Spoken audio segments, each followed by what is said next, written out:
Pourquoi pars-tu ? Avait-il demandé. Et elle, un sourire est-il une réponse ? Elle ignorait les recoins du monde. Venue vivre ici, elle ignorait jusqu'au goût de la terre et les immensités des saisons. Sur la couverture noire du livre, petit mouvement circulaire, elle essuie les traces, les taches de gras s'élargissent puis s'effacent. Le noir de la couverture brille en dessous des mots de poétesse. Si l'on veut entendre femme, écrire poétesse, poète est neutre cependant qu'un poète n'est jamais neutre, pense-t-elle. Le livre repose dans la cuisine, il ne traîne pas, il y habite, demeure sur la table près de l'assiette unique. Elle décolle son bassin appuyé sur le plan de travail devant elle du vide, du temps. Elle gratte sa gorge, sa voix s'ébrèche.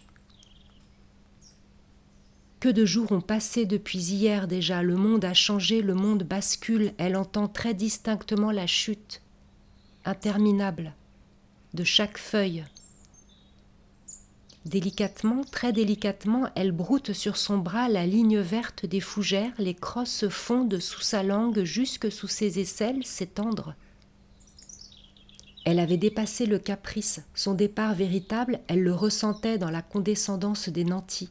Tout urbain se sent nanti. Avait-elle été ainsi ? Interrogeait sa bouche contre l'oreille du chien, l'un et l'autre resserrés dans le silence.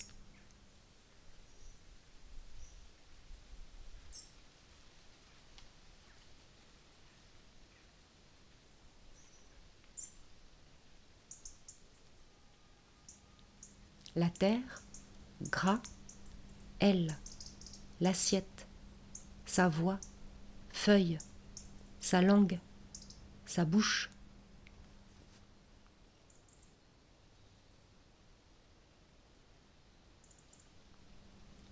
Par mimétisme se transforme en écorce, en racine, en mulot, parfois, met de l'ordre sur les chemins, cailloux, lianes, cadavres, alignés, elle respire comme le chien. Ne criez pas, crie une voix. Plutôt réviser sa biographie, la raccourcir, la ramasser, si sûre d'elle qu'elle ne relie pas, indique seulement les directions dominantes. Du chien, la truffe de cuir, sa tête danse au soleil. Du cheval, la grande cambrure, ses secrets glissés entre les dents. De la fille, la peau moussue, sa crome saillant. Os à os, elle décompte, dans un paysage dessiné au vent.